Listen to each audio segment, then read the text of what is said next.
Well, this talk is about this seabird here, the Antarctic petrel, which is a petrel breeding and foraging in the Southern Ocean. And it's mainly foraging on krill. And I'm going to talk about a data set that is pretty old. We started to study these animals many years ago.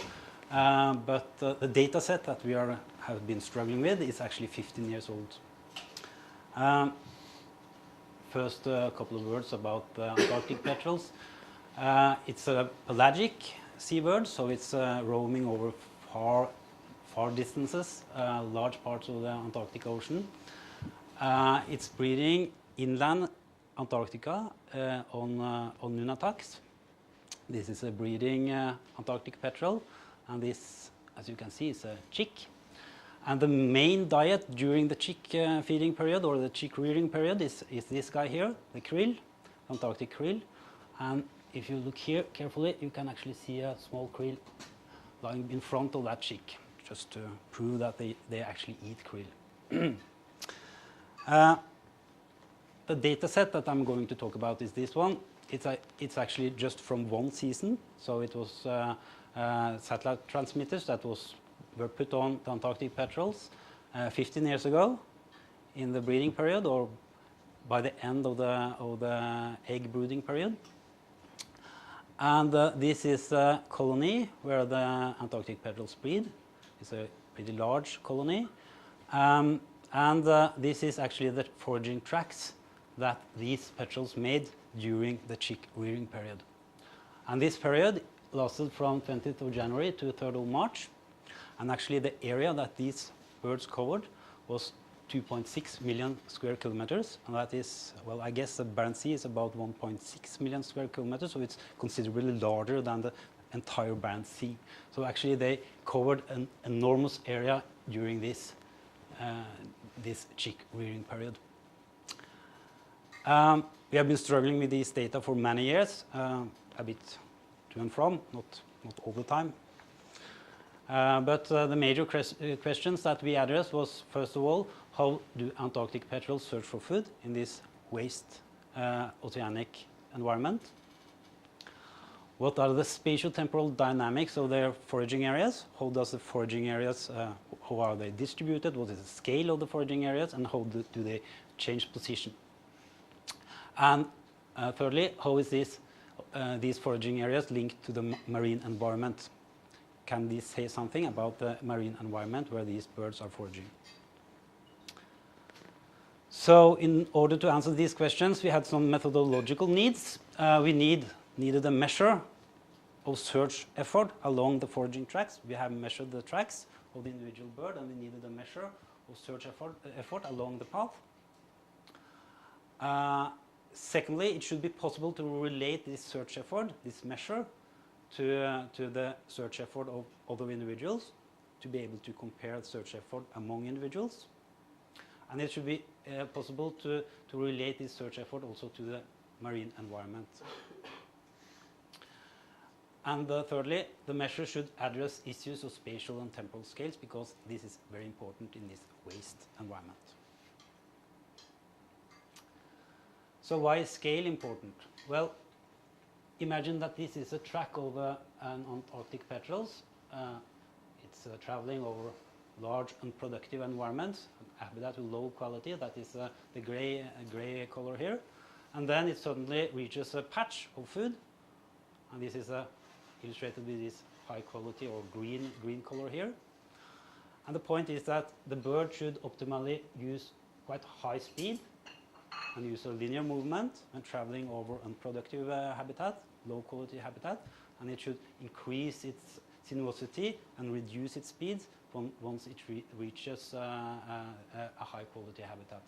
In that way, the bird will spend less time in the low quality habitat and more time in the high quality habitat. This is called area restricted search, and is a kind of way animals should search the environment looking for patchy resources. How is the spatial distribution of the prey? This is a krill. Krill has been thought to have a nested spatial distribution. We can think of first on a very, very large scale. Oceanographic regimes is determining the spatial distribution of krill, concentrating. You will find areas where you have higher possibility of finding high concentrations of krill, and other large-scale areas with lower densities of krill. So that is what's happening on a large scale. Within the large scale, you have medium-scale patches or super patches that can be very, very large. This is illustrated with these patches here. And on the small scale, you have swarms or schools of krill on this small scale. So you can think of the distribution, spatial distribution of krill as being having a nested pattern. So how should the petrels search for food in this environment? Well, if you think of this at a very large scale, they will experience very low density of krill. They should have very long search distances and use a linear movement. This is high, low density areas here. Once they reach one of these super patches, they should increase their sinuosity, reduce the speed, and they will also experience higher densities of prey. And so within the small scale patches, they should even increase their sinuosity and reduce the speed even further. The point is that if they try to use this kind of search pattern out here, they will never reach a patch. Or alternatively, if they use this long distance movement within the patch, they will certainly move out of the patch very, very quickly. So it's very important for the animal to match the search pattern with the spatial structure of the environment. So what we come up with was to measure the search effort along a path was to use a measure that is called first passage time. And first passage time is nothing but the time it takes for an individual to be in a circle with a distinct radius. So if you put circles around, distribute circles along the path like this, then the first passage time is the time it takes for the bird to enter before it leaves the circle. So we can put these circles along the path many places, and then you have a measure of search effort or the time within the circle in each place. And as you can imagine, you will have a very low first passage time when the bird has a rapid speed, high speed and a linear movement, and then you will have very high first passage time in areas where it has a very sinuous search pattern and very low speed. The point with first passage time is that it is scale dependent, and that means that the variance in first passage time depends on the scale of the circle that you use.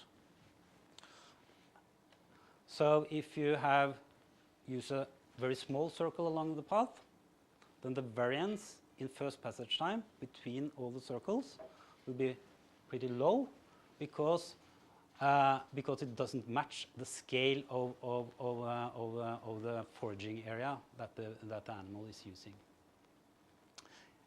That is, the scale is too small. So if you then increase the scale of the circle until it matches the area where the animal is interested in, then the variance will increase because the differences in first passage time between these circles and these circles will be much larger. So we'll have an increase in variance at that point.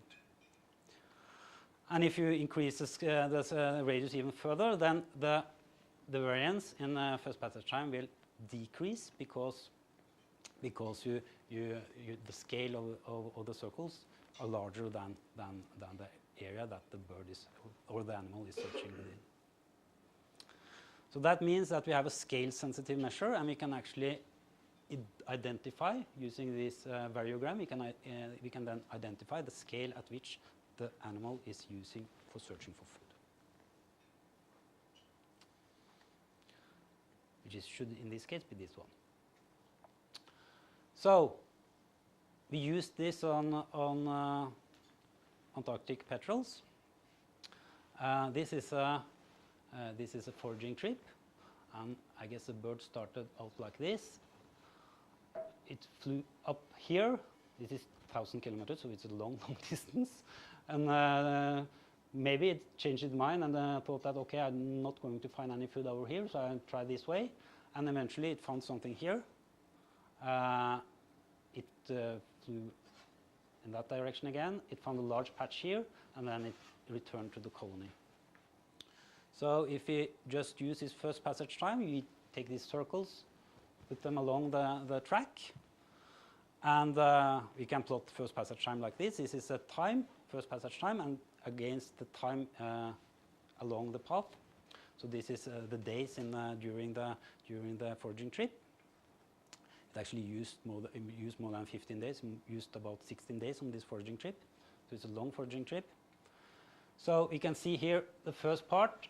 You have a low first passage time. This part of the trip. It finds something here. The first passage time increases.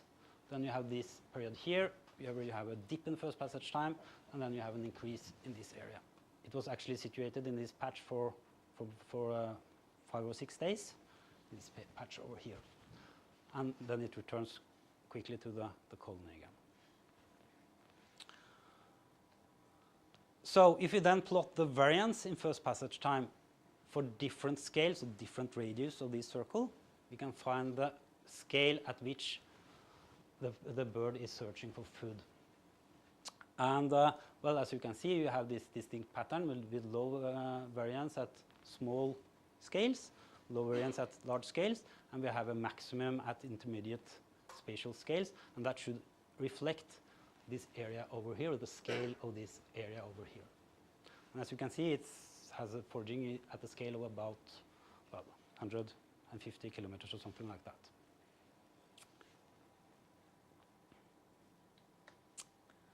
Yeah, it's also possible to do random permutations on this to test whether this is significantly different from a random trip. And we did that. This is a 95% confidence interval, and it certainly is significantly different from a random trip. So we did this on all the different trips of petrels, and we found that there is a distinction between long trips and short trips in Antarctic petrels. That is very common for pelagic seabirds feeding their chicks. We have different attributes of long trips where the bird is mainly feeding themselves, and short trips where they're mainly feeding the chicks. And these are the scales that were characteristic for long trips and scales characteristic for short trips. And to test whether we have some kind of nested search pattern, we identified these foraging areas here, and then we increased the resolution and investigated the same within in a nested analysis. And what we found for the long trips was that, okay, for long trips we had the scale of about 150-40 kilometers on the large scale. Within these areas, we found a new search pattern where the birds were foraging at the scales of less than 50 kilometers. So they had a kind of nested search strategy. On the short trips, we didn't find this pattern. They were the same. So at least on the long trips, the Antarctic petrels used a hierarchical or nested search strategy. The large-scale search pattern had a scale of about 140 kilometers, while at the small scale, within the large-scale areas, within these large-scale areas that you can see here, they search at a scale of about 35 kilometers. So what about the spatial dynamics of the foraging areas? This is just how the individual Antarctic petrels were foraging. So what about the spatial dynamics of the areas that they were interested in? Well, if we can just plot the first passage time of all individual trips. Here is red high first,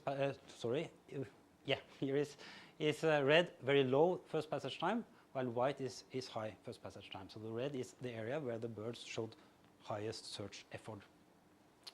So we can just plot this in a GIS, and this is the pattern. So you can see we have this area here, for example, or this area here and here. And this is the pattern for all the birds. And it's possible to relate the area of one bird, this area, if this is one bird, it's possible to relate the first passage time of one bird to the first passage time of the birds foraging in the same area. So is it a positive relationship between the first passage time of different birds foraging in the same areas? And we can also put on lags on this, time lags, so we can see how long do we have a positive relationship between first passage time of different birds. So we did what's called spatial correlation in first passage time between trips. This is spatial distance between these points of different trips. This is a spatial correlation in first passage time. So this shows that we have when the birds were foraging in the same area, they had a positive relationship, meaning that they increased their search effort in the same area. If you increase the distance between the points, then the correlation decreased, meaning that it became, well, they didn't have any correlation in first passage time anymore, and it actually eventually became negative. And this means that we have depicted the spatial pattern of the common foraging areas of all Antarctic petrels. Do you understand this? Is this difficult to understand? This means that the scale of the foraging areas on the Antarctic petrels, this is long distance trips, was about 400 kilometers. So that is the area where all the common foraging areas of the birds. It has a scale of about 400 kilometers. This is for the short trips. No, sorry. Yeah, this is a large scale pattern, and this is within the large scale patches. We identified these large scale patches here, and used the nested analysis again, and investigated the pattern within the large scale patch, and we found again a structure, but with a very much smaller scale, meaning that the foraging area of the birds were nested. First on a very large scale with approximately a scale of 400 kilometers, and within that a smaller scale with approximately a scale of 100 kilometers. And it's also possible to investigate these in time. This is maybe a bit complicated. This is in space, and this is in time. So we can think of the correlation between first passage time of individuals on the same spot, but with different time lags. Okay, so we can have different time lags between individuals in the same area. So if you have a short time lag, the correlation should be large. Longer time lags, there is possibly that the foraging areas have shifted or changed position, meaning that the correlation should decrease, and it did actually. This is for the large scale structure, and this is for the small scale structure. This means that this large scale structure had a duration of about 3 weeks. This means that the small scale structure had a duration of only a few days. So it's actually possible to use this this method to investigate the spatial scale of the foraging area, the size of the foraging area, and how fast it kind of changes position and changes structure. So what we can say then is that Antarctic petrels searched non-randomly within distinct foraging areas. They searched within large-scale patches with a size of about 400 kilometers and with a duration of a couple of weeks. Within those large-scale patches, they searched for small-scale patches with a size of 100 kilometers and duration of days. This is, well, small scales, everything is relative here. So this should possibly be related to the spatial dynamics of krill. So this is the second part of the talk, actually. How could we relate this pattern to krill? Well, if you look at the spatial dynamics of the foraging area like this, here, this is the areas where the birds showed highest interest. This is the foraging area of the different birds, and the different colors represent different times in the season. So this is blue is early in the season and red is later in the season. And we can see here that they start to forage here, and then we have a kind of circular movement like this, and they end up foraging in this area by the end of the breeding season. Well, this area is really, really huge. It has a diameter of about 2,000 kilometers. And if you do some simple calculations here, then we find out that these foraging areas moved with a speed of about 5 kilometers per hour. And it's actually the opposite direction of the water circulation in the area as well. The maximum swimming speed recorded on krill in the lab is 0.72 kilometers per hour. So it's an order of magnitude larger than the maximum of the maximum cruising speed of krill. So we thought that, okay, this cannot reflect possibly some kind of migration of krill in the study area. If you put a layer, this green layer is actually taken from a paper by Atkinson. It's average distribution of krill taken by net holes in Antarctic Ocean from for 50, 60 years, I think. So it's a huge data set. So this is the average spatial distribution of krill, with the red indicating high concentrations. These are the foraging tracks of Antarctic petrels, and the blue represent the sea ice concentration at the time of when these birds were foraging. So they were actually foraging in ice-free waters mainly. And we can also see that they're kind of reaching out to the southeastern fringes of the main krill distribution that we find in this Atlantic sector here.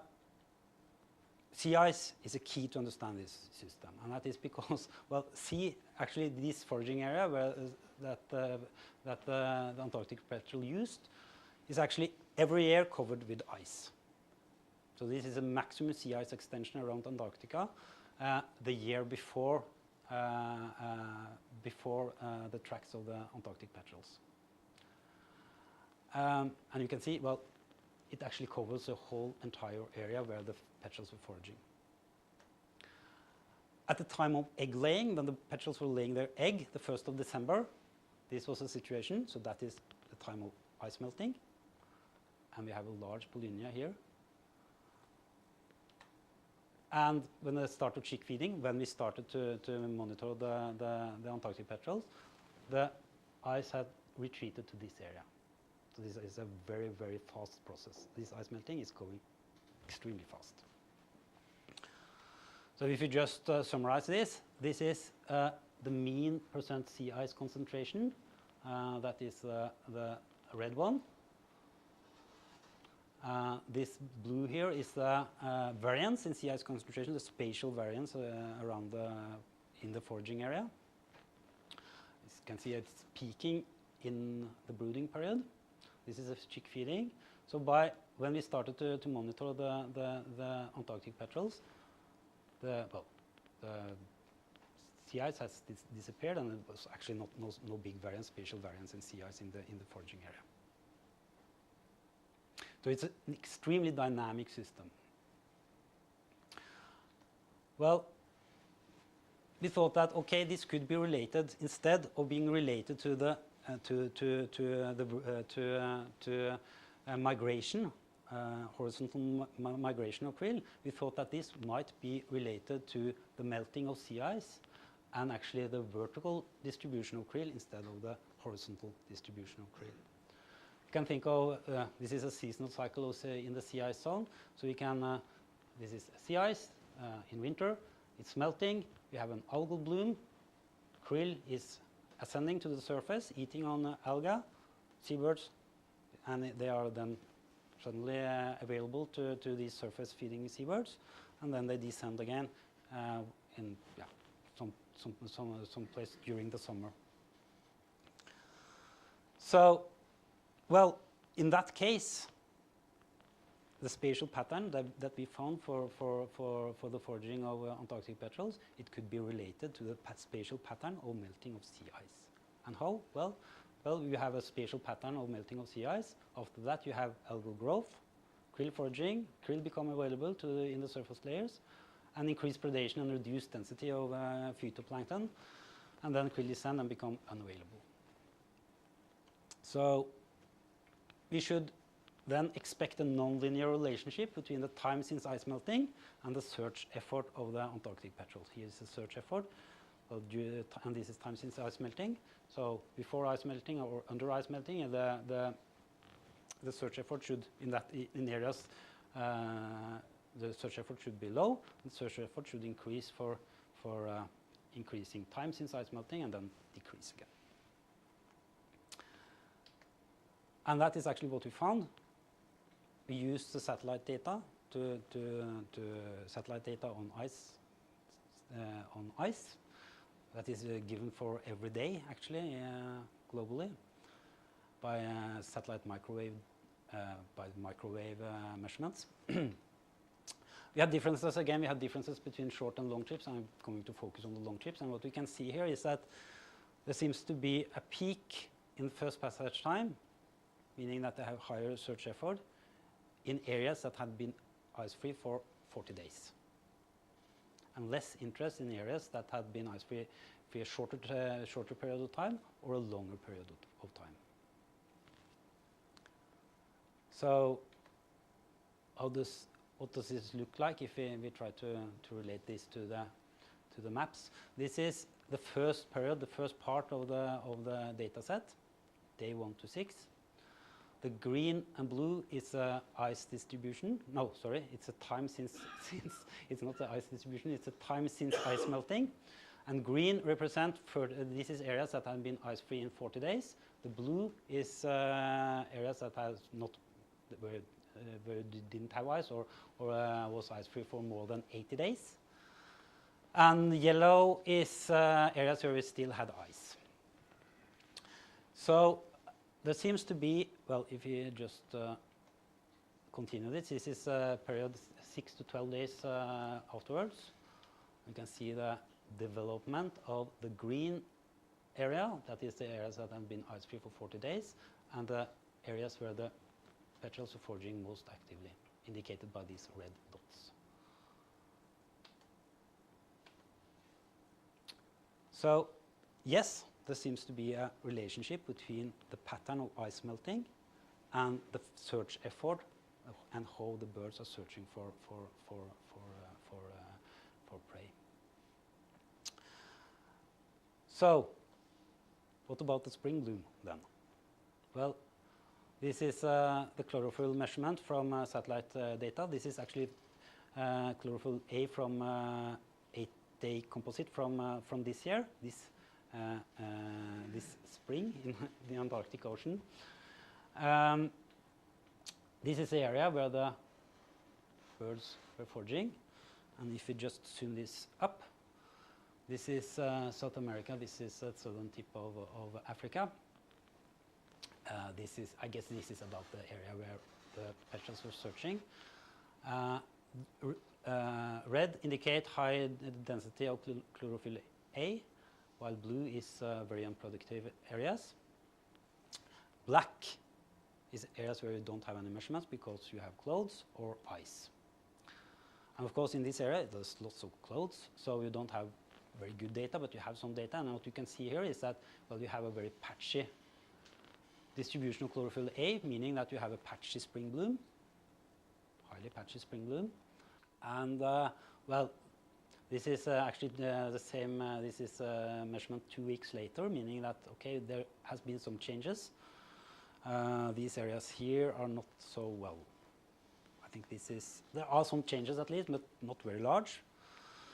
Well, it seems to be patchy. It seems to be quite elusive, but it's too much clouds to do any analysis, relate these directly to the measurements of Antarctic petrels. So what we did instead was to relate, as we did with Antarctic petrels, relate, of course, the chlorophyll A measurements to the time since ice melting. So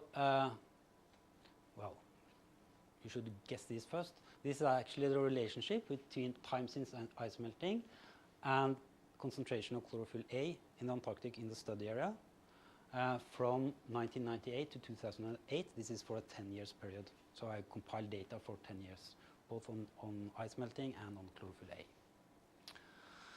And well, as you can see, this is time since ice melting. So this is where I defined that ice melting has taken place. So this is day 0. This is when you still have some ice in the area. And this is, well, the period after ice melting. And what you can see is that, of course, as probably most of you know from before, is that the maximum chlorophyll concentration is actually before the total melting of sea ice.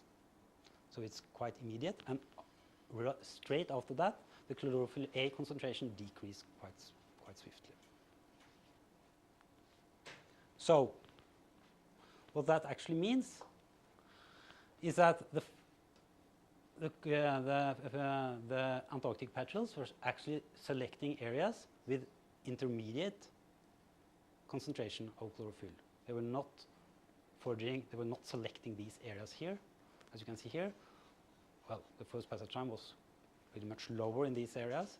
So although the chlorophyll concentration were quite high. So maybe you can imagine how we can get this relationship. What is the reason that we have this relationship between the maximum foraging effort in areas with intermediate chlorophyll concentrations? Well, we think that this is related to the vertical distribution of krill. And as you all know, the vertical distribution of krill is determined by a trade-off between visual predation and optimal foraging.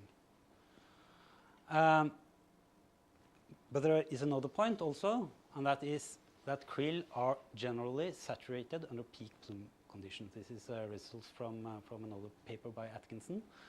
This is a daily growth rate of krill. This is a mean chlorophyll A concentration measured in the Antarctic Ocean, and this is onboard measurements of krill. So what you can see here is that, okay, the daily growth of krill increase for increasing chlorophyll A concentration, and then it levels off, and it doesn't increase further for high chlorophyll A concentration. That means that krill are saturated under peak bloom conditions. So how is this related to the vertical distribution, vertical migration of krill? Well, generally, for visual predation, the predation risk, this is a depth profile of predation risk and food concentration for krill. Generally, the predation risk decreases like this for decreasing light. This is a typical profile of chlorophyll A in the Antarctic Ocean with high concentration close to the surface and then diminishing concentrations. And of course, if there is a trade-off between predation and chlorophyll A, the krill should find the optimal position in the water column. If you have peak bloom conditions, then the krill won't be able to utilize the chlorophyll in the uppermost layer, and they should actually be found deeper down. When the algal bloom diminishes, then of course, according to this saturation curve, the krill should ascend in order to be able to utilize, because then they can utilize these differences in chlorophyll A concentration with depth. So we can use a simple optimality model to show this. This is a optimal model of the vertical distribution of krill along a bloom gradient. So we have differences this is the bloom gradient going from low to high concentrations of krill, of phytoplankton.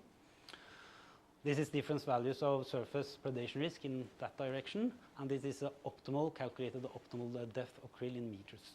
So as you can see, of course, if you increase the surface predation risk, then krill should descend, be found in deeper waters. But anyhow, as you change the surface chlorophyll A concentration, that is along the spring bloom gradient, the krill should have this kind of pattern in vertical distribution. So they should be found actually close to the surface for intermediate chlorophyll A concentrations. So, well, in that case, this seasonal cycle of the sea ice zone should be wrong, because this is more correct. First of all, we didn't have this time lag in the algal bloom. That is wrong. The algal bloom is actually, the maximum is found when the ice is melting. Secondly, krill is actually foraging under the sea ice, so they're actually certainly foraging on algal bloom before the sea ice has actually melted. Then on the peak, well, during the peak bloom, actually when the ice has melted, then they are exposed to predation from visual predators. They should descend because they cannot utilize the high concentration of phytoplankton close to the surface. And then they should ascend again when the algal bloom is kind of decreasing again. And then they are actually accessible for Antarctic petrels.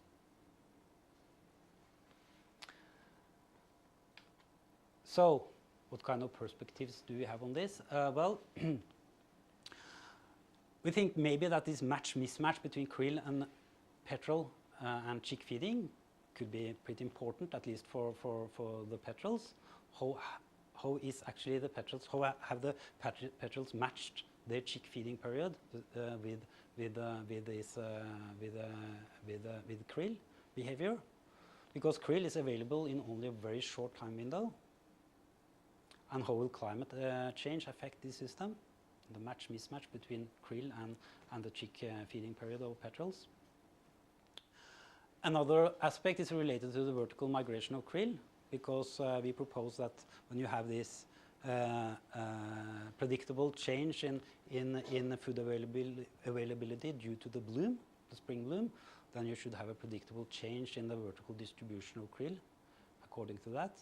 But other aspect of vertical migration of krill is related to how changed predation pressure will affect the behavior of krill. That is obviously very important. And how this will actually change the behavior, or this changed behavior will affect the ecosystem processes. So just to have an alternative for those of you who listened to Viktor Smetacek last time, that was a very nice talk. He had this hypothesis about defecation of large baleen whales that kind of fertilize the Antarctic waters, and used that to explain the Antarctic paradox. And the Antarctic paradox is that, well, when you remove the large whales from the Antarctic ecosystem, the concentration of krill actually decreased, and also probably also the production, the phytoplankton production. An alternative hypothesis to this is related actually to the vertical distribution of krill, and it was proposed by a guy named Willis in 2007. He suggested that whales affected the vertical distribution of krill by shifting the optimal distribution of krill to be in surface waters, and that was what Viktor Smetacek called yellow water, that you hardly ever see anymore in Antarctic waters, meaning that krill is found everywhere very close to the surface. Because these are not visual predators, they are bulk predators, and it's easier for krill to escape predation from whales in the surface waters and in the deep. So this was a situation in pre-whaling time, when you remove the whales, the large whales, and certainly probably maybe increase the abundance of visual predators, but at least the relative abundance of visuals versus bulk feeding predators changed a lot, meaning that it became more important for krill to stay in deeper depth. And that means that there are no longer any good match between the high density of algal or phytoplankton in the euphotic zone and krill. and much of the production is actually lost from the system, meaning that you have a lower production system in post-whaling period compared to the pre-whaling period. Yeah, thank you.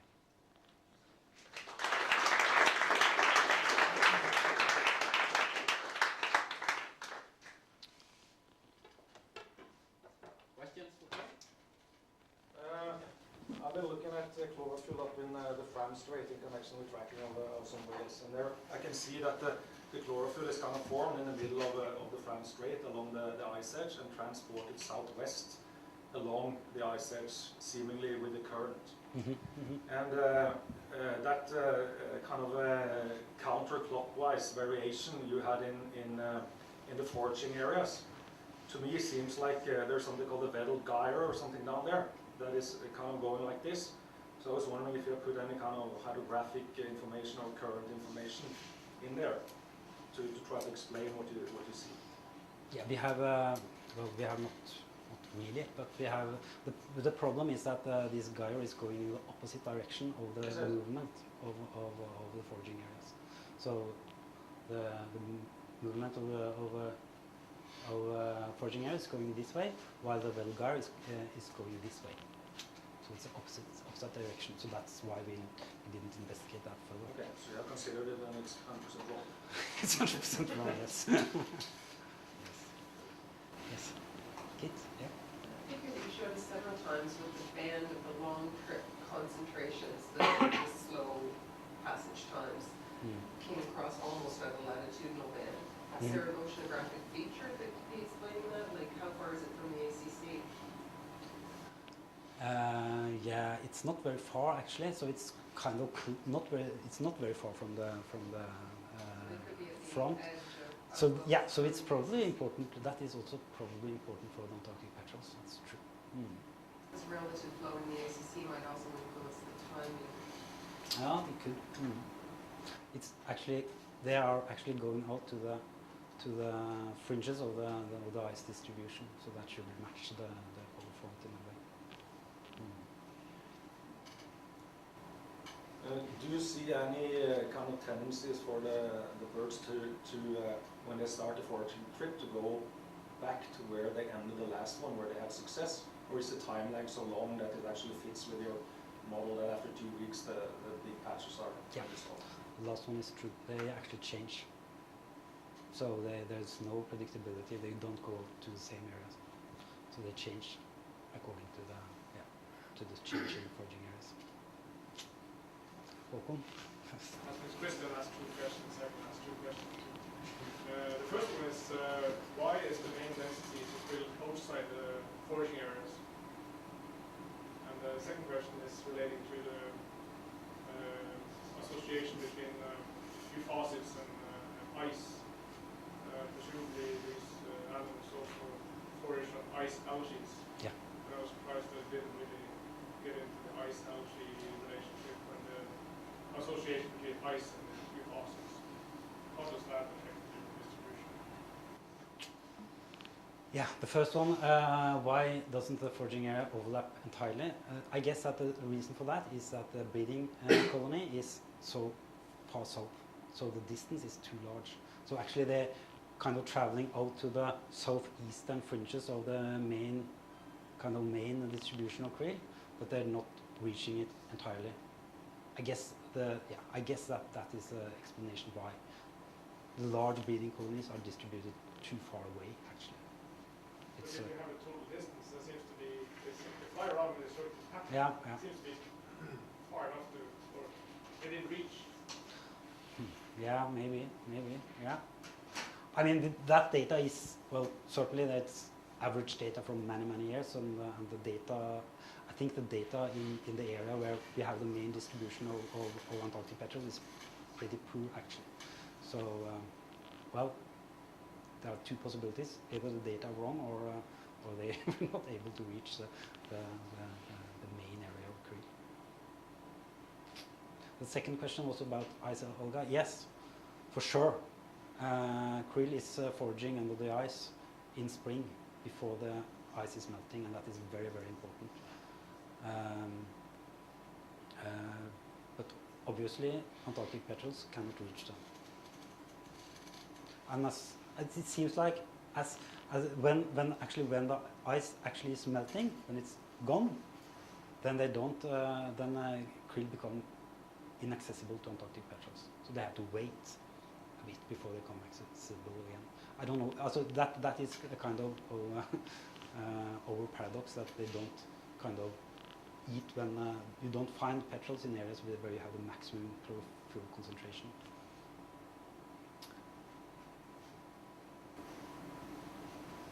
I was really fascinated by the fundamental differences between your short trips and long trips, and it made me think back to fooling around when we were in Tasmania with shearwaters, and they were doing short trips to feed their chicks and long trips to Antarctica to feed themselves. Is that what's going on here? Yeah, kind of. I guess so. So what's happening? I think what's happening is that, well, they go out. If they find food close to the colony, they start feeding the chick very fast. If they don't, they go further out and they maybe do the self-feeding thing. So that depends on the distribution of food as well. Because it's obviously optimal to start chick feeding when the distance to the resource is short. So yeah.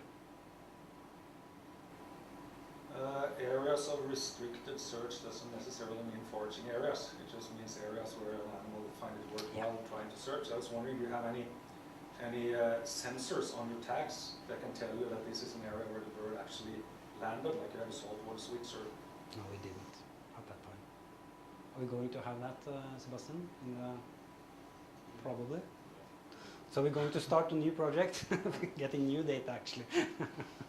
We've been fooling around with this data for 15 years, and we're going to have some new data. So that's going to be good. So yeah, hopefully we get that data in a new project. Okay, phenomenal, sure. How do you get chlorophyll A data from underneath the ice? In ice covered areas, you presented chlorophyll A data from 40 days before melt. Where does that came from? Well, that is, yeah, that's a good question. That's a very good question. Because that depends on how you define ice melting. Ice melting is obviously not a trivial thing to define. So I defined ice melting as the first state in a 5 days period where you had no ice in the area, in the pixel. So that means that you had some ice in the area for 40 days. And actually they have actually measured the chlorophyll A concentration in that area. So like smart actually to look at ice concentrations or something to get handle on that. Yeah, so it's, yeah, you could have used that, but I had to do some definition of when you define things to have melted or not. So, so that's the reason for that. Okay, thanks a lot, Per. Thank you. Thanks to all of you for coming.